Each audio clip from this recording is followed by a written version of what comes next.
Hey guys, welcome back to the SQAUTCH shop. So I'm doing brakes, and this is going to be a video of how to replace your front caliper on a 2006 F150. The pistons in this are locked up, as you can see right there. They're pretty bad. This one's broken. That one right there is the one that you can see there's a tear right there, so water and dirt and salt and everything gets in there, and it will not allow it to compress any further in, and it will not compress out. When I did the brakes, well, I'm in the middle of doing the brakes, but when I took this out, you could see the brake pad was angled and chopped up, and then the actual bracket, one of these wouldn't move. It was stuck. So I had to sit there and beat it and take it out, which I have in the other video showing how to do that. So as you can see, it hadn't been moved in a while. It got stuck, got rust, got water in there.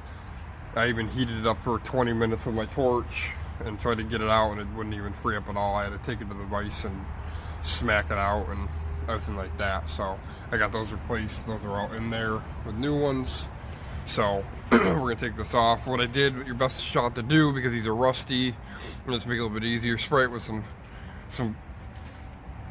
penetrating oil. So I sprayed it already, but I'm gonna hit it again. Usually you should let these sit, because you don't want these lines breaking or anything like that. So you kind of just want to let those sit. And I have the new caliper right here, so we'll actually unbox that now. I can find where it opens. There. Oh, this one actually comes with the bracket, so that's nice. So we got a new bracket on this one, which I didn't know.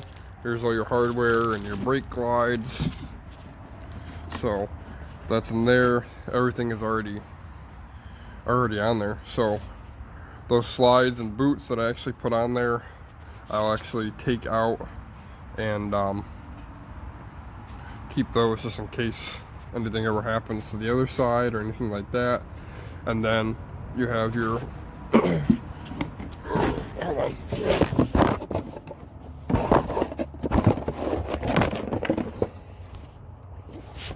There's your banjo bolt right here for your brake line.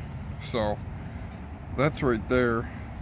And then you have your copper washers, which you don't want to lose, and you'll put one on each side and then crimp those down. So we have that. Here's the new caliper. This thing's pretty bulky. I think it looks coated and everything, so it'll rust. There's your bleeder screw with the rubber cap on it. Make sure you keep that rubber cap on. These are not loaded, so there's no fluid in these.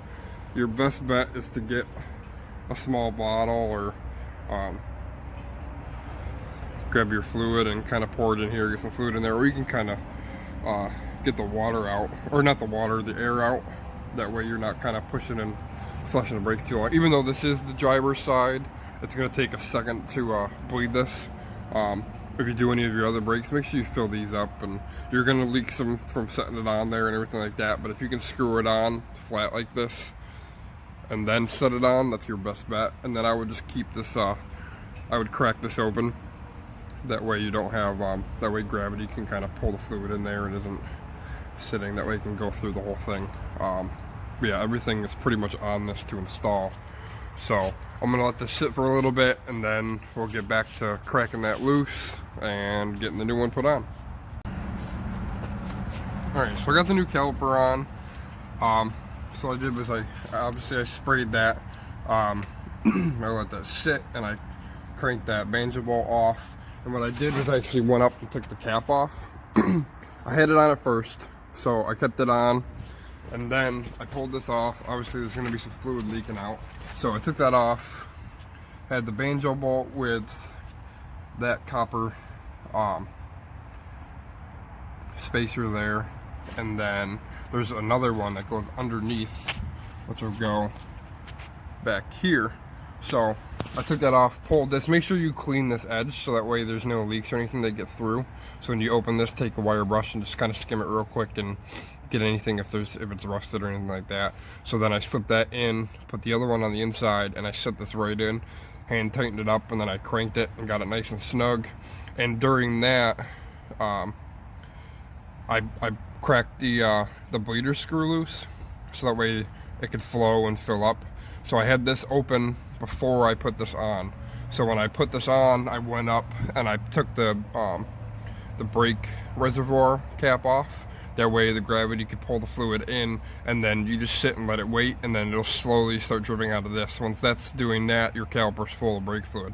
And then I just tightened that right back up and sprayed it down to brake cleaner to make sure there's no other fluid dripping. So I let that sit, and then that way I can check later on after doing the rest of the brakes if there's any leaks from here. And then once you start the truck and pump the brakes and everything like that, then you should be good.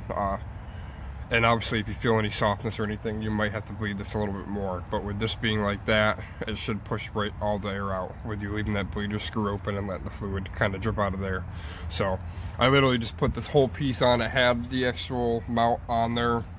And I put this right in. I literally set these in through some anti-seize on them and the knots where the brakes are. That way no rust builds up in there and they stick. So I put those on, got the brakes snapped in, and then I just slid this right in here, bolted it up, and then put that right in there. And that's pretty much all it really takes. There's a high possibility that this will break, and literally there's a bolt right here with a fitting. So you're gonna have to take that apart and replace it if you end up doing that, which I was lucky and that didn't happen. So usually there is a dust shield here, but it's not on there. That was removed. So yeah, it's pretty simple. Just make sure you let that sit with the penetrating oil before you crack that bolt if it's rusty.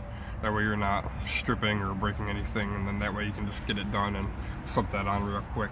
So it's just easier having this on. That way you're not fighting this to put it on and then bending it to get it in there. So just make sure you get this on first with everything, and then just leave that bleeder screw open, put that there. That's actually a 13 for that one. And then this is a 13, this is a 10, and then obviously the mounting bolts for the bracket are 18s, and then these are 13s. So I'll put those on the video to show you the sizes for that, and then pretty much set there, and we should be good. Thanks for stopping by the SQAUTCH shop. Make sure you check out the other videos for doing all the brakes, and then I also have other ones for power steering lines and everything like that. So make sure you check those out. There's gonna be more videos soon, and then we're gonna start working on the Bronco project. So we're gonna get that done. So make sure you hit that like button, comments below, subscribe right at the corner right here, the picture, and hit that notification bell for me, and I'll check you guys later. All right, bye.